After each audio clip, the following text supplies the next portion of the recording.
1.373 hektar mangrove atau bakau tumbuh di Taman Hutan Raya Ngurah Rai Kota Denpasar. Namun hanya sekitar 1.158 hektar yang menjadi kawasan konservasi yang juga menjadi sasaran rehabilitasi. Angka ini jauh dari ideal dan harus terus ditingkatkan untuk menahan laju abrasi di kawasan pesisir.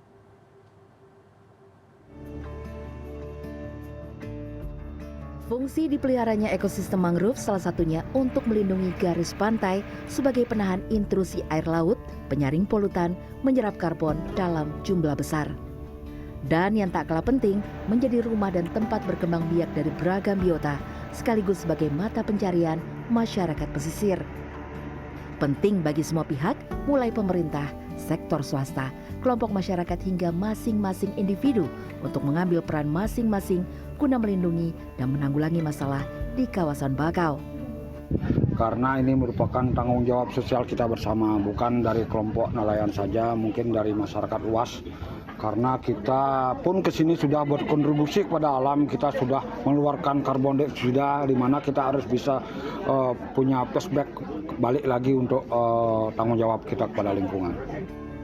Banyak hal yang bisa dilakukan secara bersama-sama dan melibatkan berbagai elemen masyarakat. Menjaga kebersihan dan tidak membuang sampah sembarangan adalah mutlak. Karena sampah-sampah yang terbawa aliran sungai akan berakhir di akar-akar tanaman mangrove. Membantu membersihkan kawasan mangrove dari sisa-sisa sampah yang tersangkut adalah hal kecil yang mempunyai arti besar. Kegiatan reboisasi atau penanaman kembali bibit bakau harus semakin digencarkan guna memulihkan fungsi ekologis kawasan. Termasuk pelepasan kepiting bakau ke kawasan mangrove yang mempunyai peran besar untuk mempercepat dekomposisi daun bakau guna mendaur ulang nutrisi. Lubang-lubang yang dibuat oleh kepiting bakau ini nantinya akan menjadi sirkulator oksigen ke dalam lumpur. Harapannya rantai makanan akan menjadi seimbang dan bisa mengendalikan populasi.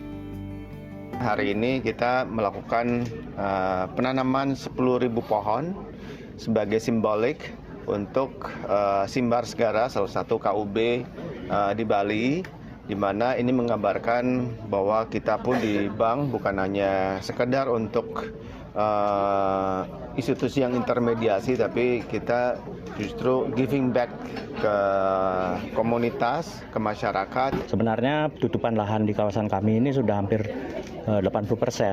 Kita sudah agak sulit mencari lokasi penanaman dengan luasan tertentu.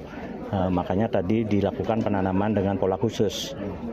Jadi itu yang memungkinkan akan persentase hidupnya akan lebih tinggi. Nah, makanya tadi ada di planter bag namanya itu untuk mempertahankan nutrisinya untuk sementara mereka beradaptasi dengan lingkungan. Jika kawasan pesisir bisa terjaga dan mempunyai ekosistem yang baik, hal ini juga bisa membantu pemulihan populasi perikanan setempat, serta membantu para nelayan dan penduduk pesisir untuk mendapatkan manfaat secara ekonomi yang berkelanjutan di masa mendatang.